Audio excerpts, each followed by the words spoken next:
पंचायत में लोगों ने भी मौलवी साहब को गांव की मस्जिद से फारिग करने का हुक्म दिया था, जो शायद ईद की नमाज के लिए भी कभी मस्जिद नहीं गए थे। मौलवी साहब का जुर्म ये था कि मौलवी साहब एक बेवा औरत जिसकी जवान बच्ची थी, उसके घर रात का खाना पहुंचाने गए थे। मेरा नाम तलाल अकबर है। मैं एक आलमे दीन हूँ। मैं सुबह पंजाब के इलाके बुरा वाले के करीब एक मस्जिद में अमामत के फराइज सरे अंजाम देता था। सुबह और नमाज़े असर के बाद बच्चों को कुरान करीम की तालीम भी देता था। मेरी बीवी ने भी आलमा फाजला का कोर्स कर रखा था। वो गांव की छोटी बच्चियों को नाजरा, कुरान पाक और बड़ी लड़कियां कुरान पाक की तर्जमा व तफसीर पढ़ाती थीं। मस्जिद के बिल्कुल पड़ोस में एक बेवा औरत अपनी नौजवान बच्ची के साथ रहती थी।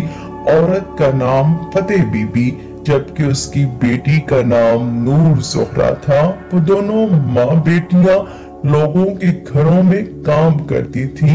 एक बार जब फतेह बीबी की बेटी मस्जिद के बगल में मौजूद कोठी में सफाई का काम कर रही थी, तो कोठी के मालिक ने उसे जिनसी दरिंदगी का निशाना बनाना चाहा, मगर नूर ज़ोहरा जैसे तैसे अपनी इज्जत बचाकर कोठी से भाग निकली। तो कोठी के मालिक ने अपनी बदनामी के डर से नूर ज़ोहरा और उसकी माँ फतेह बीबी पर चोरी का मुकदमा दर्ज करवा दिया था। पुलिस को जब पता चला कि जिस औरत के खिलाफ रिपोर्ट दर्ज हुई वो एक गरीब बेवा औरत है, तो पुलिस वाले उस वक्त एक्शन लेते हुए मुलजमा को गिरफ्तार करने पहुंची और वहशी दरिंदों की तरह यतीम बच्ची और बेवा औरत पर पल पड़ी।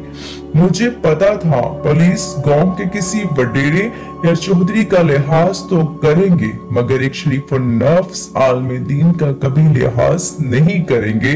मगर फिर अल्लाह ताला के हुक्म को मद्देनजर रखते हुए मैं जुल्म के खिलाफ उठ खड़ा हुआ, पुलिस को अपना तारुफ दिया और बेवा औरत के बारे में बात करने ही लगा था कि पुलिस वाले ने मुझे कह दिया, तू जितना ईमानदार है सब जानता हूँ, ये औरत बस नाम की बेवा है, रोज तेरे पास रात गुजारती है, तूने इसे इद्दत में भी नहीं बख्शा था।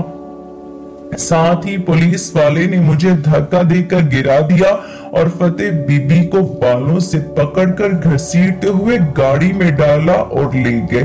फतेह बीबी की बेटी रोती धोती नंगे पैर पैदल चलकर मां के पीछे थाने पहुंची और मां को छुड़ाने के लिए पुलिस वालों की मिन्नत जारियां करते हुए हाथ जोड़ने लगी, पांव पकड़ने लगी, मगर पुलिस अफसर ने उस कोठी के मालिक सैयद सफदर का नाम लेते हुए इंतहाई कमीनगी और मानीखेज अंदाज में कहा कि अगर माँ की सलामती चाहती हो तो जा सेठ साहब को राजी करो। ज़ोहरा नूर पुलिस वालों की बात सुनकर रोते धोते घर वापस आ गई, तो मेरी बीवी ज़ोहरा नूर के पास पहुंची। ज़ोहरा नूर ने मेरी बीवी को सारी बात से आगाह किया, साथ ही रोते हुए बताया कि अगर सेठ सफदर उसकी माँ को पुलिस से छुड़वाने की जमानत दे तो वो सेठ सफदर के हाथों अपनी इज्जत लुटवाने को तैयार है।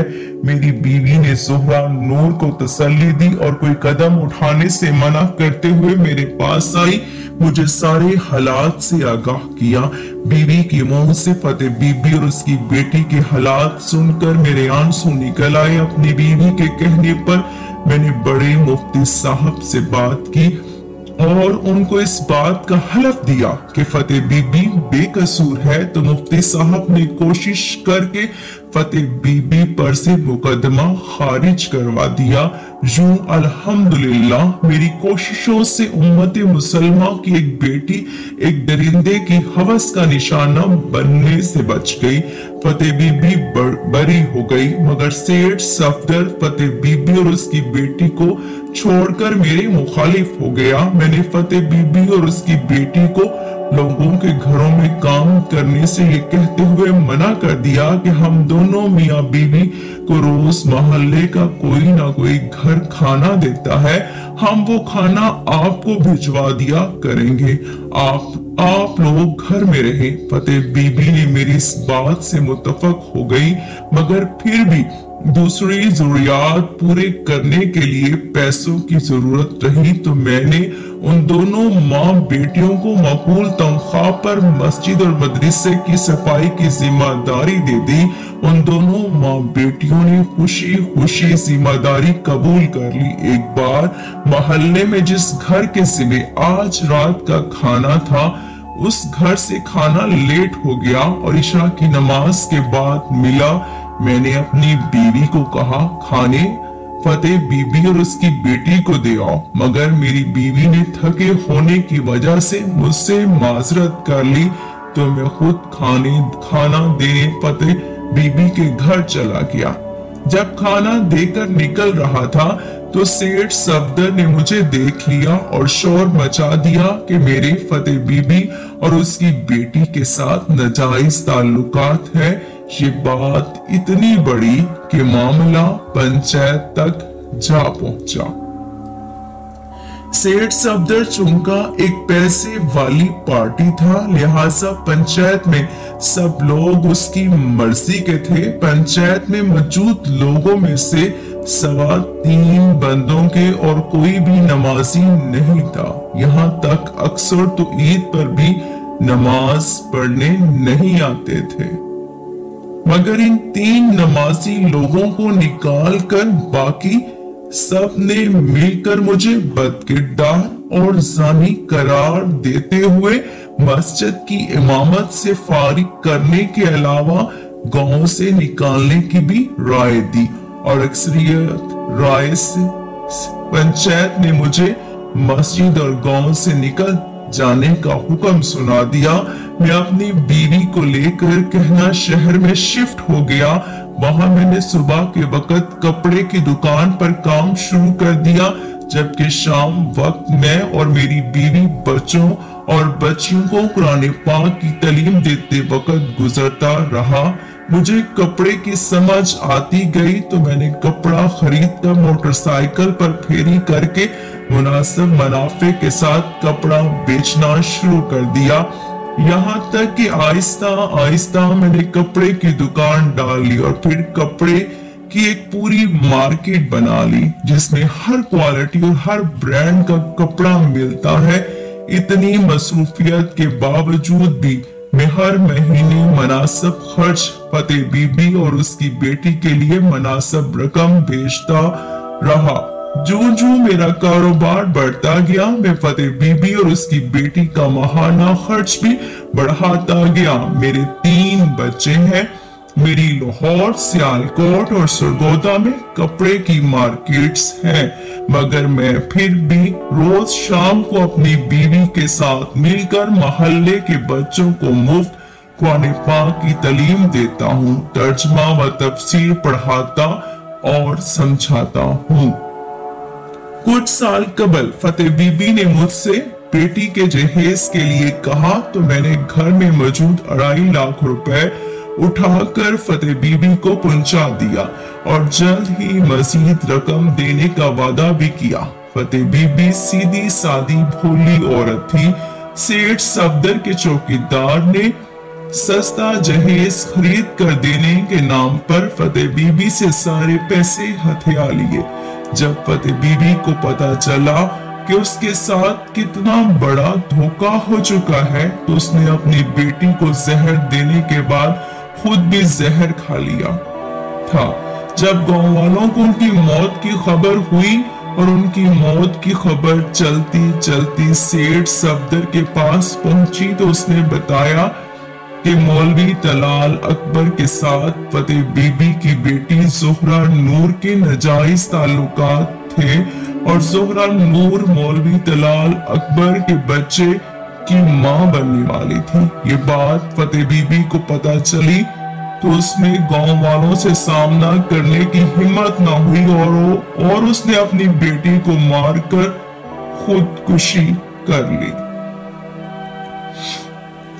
इतने बड़े इल्जाम के बाद सेठ सफदर ने झूठ मूठ के 2-3 आलमे दीन का नाम लेते हुए बताया। उन्होंने कहा है कि इस हालत में इनका जनाजा पढ़ाना भी जायज नहीं। 24 घंटे इनकी लाशें घर में पड़ी रहीं। आखिर किसी नेक आदिल आदमी ने पुलिस को इत्तला दी और पुलिस ने लाशों को तहवील में लेकर पोस्टमार्टम के लिए भेज दिया।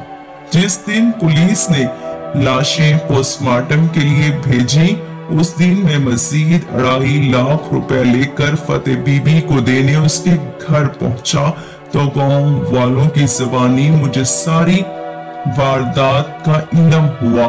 मैंने अपने कारोबारी ताल्लुकात का इस्तेमाल करते हुए खुद को फतेह बीबी और उसकी बेटी का वारिस लिखवाया।